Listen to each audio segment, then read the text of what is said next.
10 amazing facts about everyday items. Want to have your mind blown?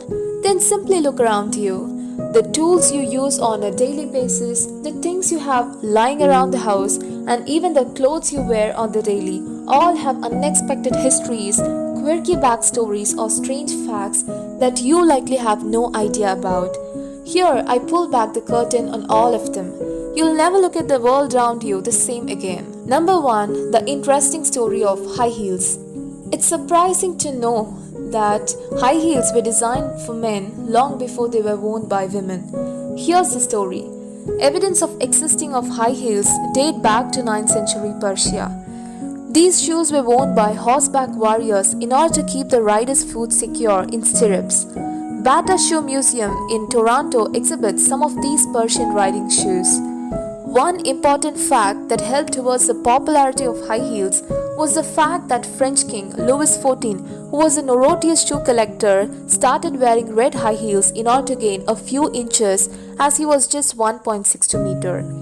Louis XIV went a step further and ruled that only the members of his court could wear red high heels even though people were wearing them anyway. The lower classes started imitating the upper class and high heels soon became a high fashion icon.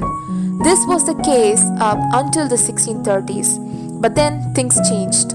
Women started smoking pipes, cutting their hair and wearing heels in order to adopt the style and appear masculine. For some years, heels were considered unisex even though men started wearing thicker heels as opposed to women who preferred skinner ones. At the beginning of the 18th century, men's fashion shifted from status to practicality and men gradually stopped wearing heels as they were considered foolish. Surprisingly, after the French Revolution, women also stopped wearing heels that came back into fashion a century later. Number 2. Playing cards have historical meaning. The 4 suits of a deck of playing cards came from the 4 pillars of the medieval economy. Hearts for the church, spades for the military, diamonds for the merchants, and clubs for the farmers. Each king is also said to represent a real historical ruler. The king of hearts is Charles or Charlemagne. The king of spades is biblical King David.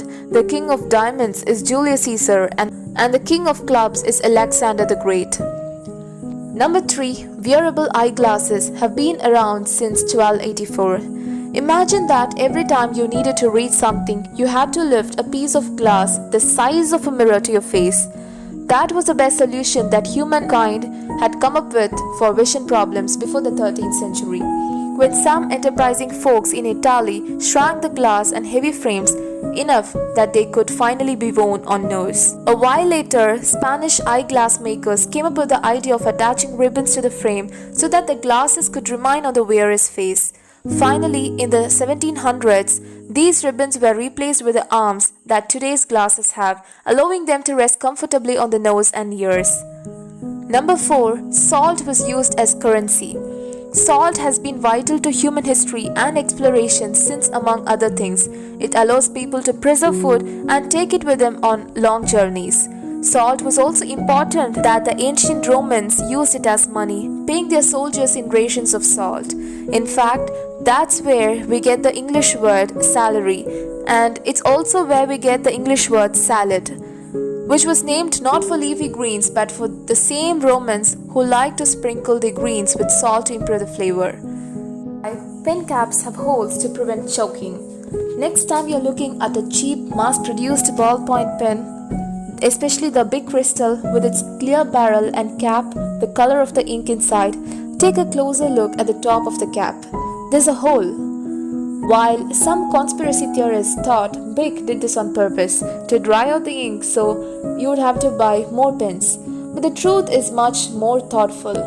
In a case a small child should happen to swallow the small, brightly colored cap, the hole ensures the cap doesn't block off the airway, completely preventing choking.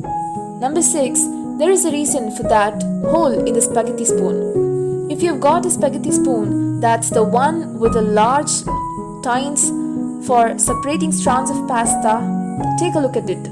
Does it have a single circular hole in the middle? You might assume that it's to drain off water when you lift the cooked spaghetti from pot. But it's even more specific than that. The amount of dry spaghetti that fits through the hole is a single serving. No more guessing about how many noodles you need.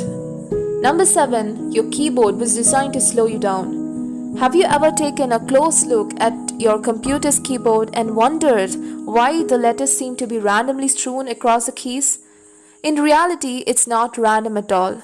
This QWERTY design was invented in 1872 for the typewriters of the time. Typists were getting faster than the machines they used, which would cause the typewriters to jam, so slowing them down actually saved time in the longer run. And there's no need for the same result now, but everybody is used to it, to the QWERTY keyboards, that they have even made the leap to smartphones.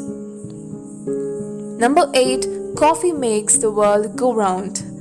Coffee might be incredibly important to your morning routine, but it's even more important to the world economy. Produced by 25 million farmers in 50 countries all over the globe, coffee is second only to oil when it comes to most traded commodities. 40% of the total produced every year comes from Brazil. All the New Yorkers drink the caffeinated brew at the rate of 7 times higher than the US national average. Finland is the country with the highest per capita coffee consumption. Number 9. Cotton candy was invented by a dentist. Made of liquid sugar spun into tiny strands, cotton candy was invented in 1895 by John C. Wharton, a candy maker, and William Morrison, a dentist. Let's get the obvious joke out of the way. Clearly, Dr. Morrison was trying to ruin people's teeth to drum up more business. Number 10. Amazon box sizes aren't random. Most of us probably had the experience of ordering something small from Amazon, and it had arrived in a box that seems to be too big. So wasteful, isn't it? However, it's been reported that that is the result of Amazon's complex shipping algorithm that takes into account of the size of the shipping vehicle and the size of other packages going to the same place. The small item is assigned a box size that will fit with the other packages and keep everything from sliding around, thus saving on fuel costs and ultimately being more environmentally friendly. And that's for today. See you tomorrow.